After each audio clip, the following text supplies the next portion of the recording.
வளர்ச்சியும் வாய்ப்புகளும் தொடர தமிழும் தமிழகமும் தலை நிமிர மோடியின் கேரண்டி இருக்கு. பயம் எதற்கு?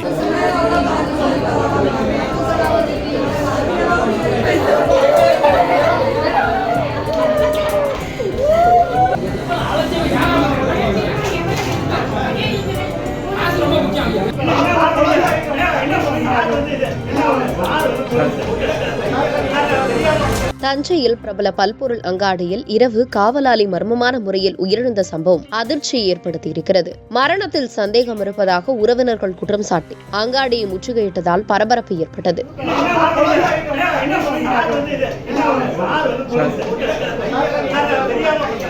தஞ்சை ஒரத்தநாடு பகுதியை சேர்ந்தவர் கருணாநிதி. இவர் தஞ்சை காவிரி நகர் பகுதியில் உள்ள பிரபல பல்பொருள் அங்காடியில் இரவு காவலாளியாக பணியாற்றி வந்தார். கடந்த 14ஆம் தேதி பணிக்கு சென்ற இவர் 2 நாட்களாக வீடு திரும்பவில்லை. இதனால் அதிர்ச்சியடைந்த கருணாநிதியின் மனைவி மற்றும் மகன் பல்பொருள் அங்காடியின் மேலாளரிடம் விசாரித்தனர். அப்போது பணியை முடித்துவிட்டு 15ஆம் தேதி காலையே வீட்டுக்கு சென்று விட்டதாக மேலாளர் கூறியதாக தெரிகிறது. இந்நிலையில் கடைக்கு முன்பு 108 ஆம்புலன்ஸ் வந்து நின்றிருப்பதை கண்டு கருணாநிதியின் உறவினர்கள் அதிர்ச்சியடைந்தனர். இதனால் சந்தேகமடைந்து கடை முழுவதும் தேடி பார்த்த போது கழிவறைக்குள் கருணாநிதி சடலமாக கிடந்தார்.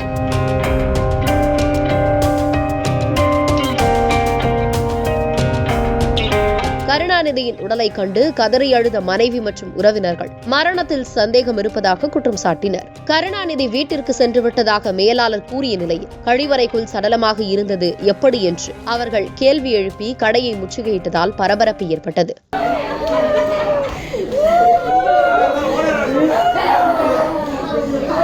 தகவல் அறிந்து வந்த போலீசார் சடலத்தை கைப்பற்றி உடற்கூராய்வுக்கு அனுப்பி வைத்தனர். இந்நிலையில் கடையில் பதிவாகியிருந்த CCTV காட்சிகளை ஆய்வு செய்து விசாரணை மேற்கொண்டு வருகின்றனர். தஞ்சையின் முக்கிய பகுதியில் இயங்கி வரும் பல்பொருள் அங்காடியில் இரவு காவலாளி மர்மமான முறையில் சடலமாக மீட்கப்பட்டிருப்பது அப்பகுதியில் பெரும் அதிர்ச்சியை ஏற்படுத்தியிருக்கிறது.